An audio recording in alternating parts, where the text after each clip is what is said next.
report here that we're coming up on 4 days.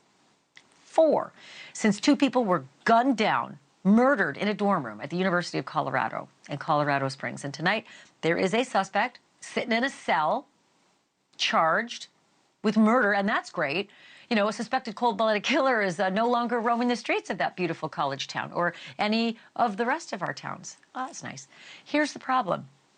The suspect was wandering those streets for 3 long days and nights while the police stood in front of the cameras and said there was nothing to fear.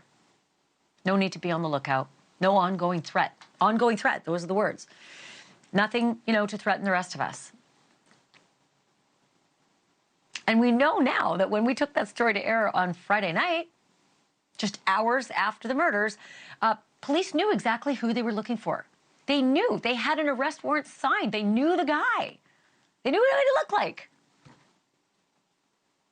You know, it's just like, we all could have been looking. The university, the kids, the students there, residents of Colorado Springs, we all could have been looking for him. Maybe he was in our living room, you know. His name is Nicholas Jordan. There's the picture. 25 years old, from Detroit.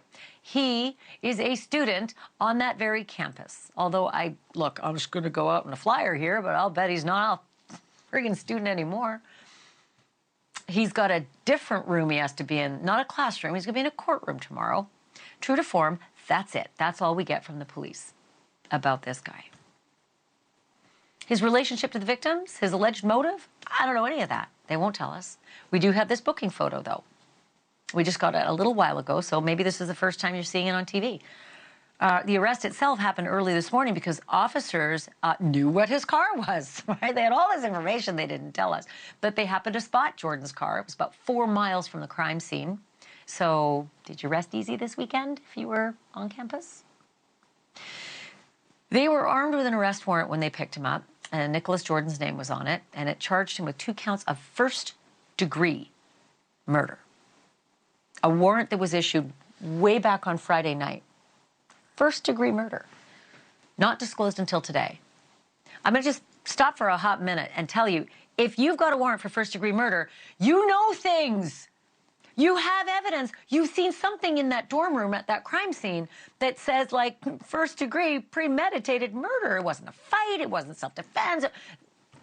You're charging with first-degree murder. You got a first-degree, alleged murderer running loose, and you don't tell us. We've seen this move before. The authorities in Moscow, Idaho. They initially called the quadruple murders on King Road a targeted attack, just like this one. They said there was no reason for anybody else to be concerned. Really now? Really? Because that doesn't seem to be the case to me. The suspect they eventually arrested, Ryan Koberger, he drove all the way across the country before being taken in at his parents' home 47 days later. So what I want to know is if Nicholas Jordan's a student at the University of Colorado in Colorado Springs, did he also live in a dorm, the dorm next door? Did he have a card key? Were there cameras? If there were cameras, and please, in this day and age, how could there not be security cameras on dorm buildings? Why wouldn't police have put out a photo, a video? How about just an itty-bitty sketch? How many people was this suspect able to interact with after allegedly pumping bullets into 2 people in a college dorm? The victims are identified as 24-year-old Samuel Knopp. He was a senior at that university studying music. And Celie Montgomery is 26-year-old non-student. She was from Pueblo. Also, Celie was the mother of 2 small children. I'm joined now by NewsNation national correspondent Caitlyn Becker.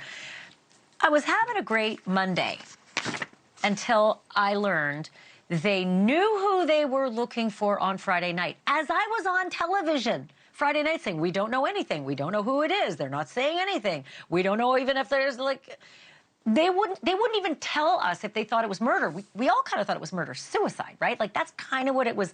There's nothing to fear here. These people were known to each other. We all thought it was murder, suicide. And apparently there's an alleged murderer roaming about us for 60 hours. What do you know about the inside story in the dorms?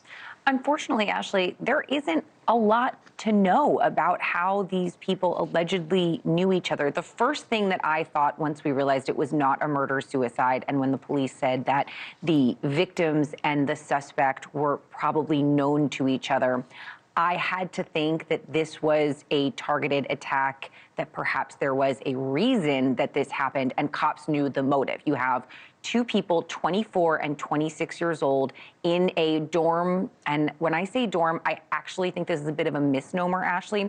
When you're looking at this campus dorms right here, those are actually apartments. So yes, they are through the university, but it's not a dorm the way maybe you or I are thinking about a dorm room. You've got two roommates and a bed in there and an RA down the hallway. These are specifically for upperclassmen. You have to be 21 years old or older in order to live there. You have to be a sophomore or above. So we're thinking of these people in an apartment setting. So you've got a 24 and a 26-year-old male and female in an apartment setting.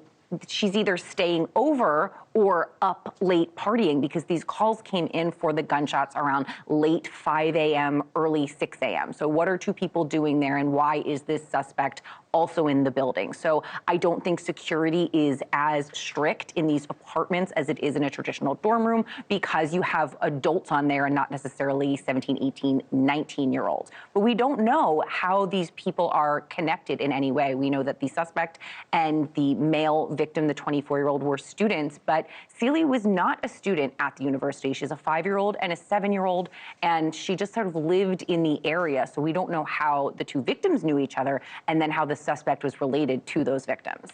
Thank you for watching. Go to newsnationnow.com to find NewsNation on your television provider. And don't forget to click the red subscribe button below to get more of NewsNation's fact-driven, unbiased coverage.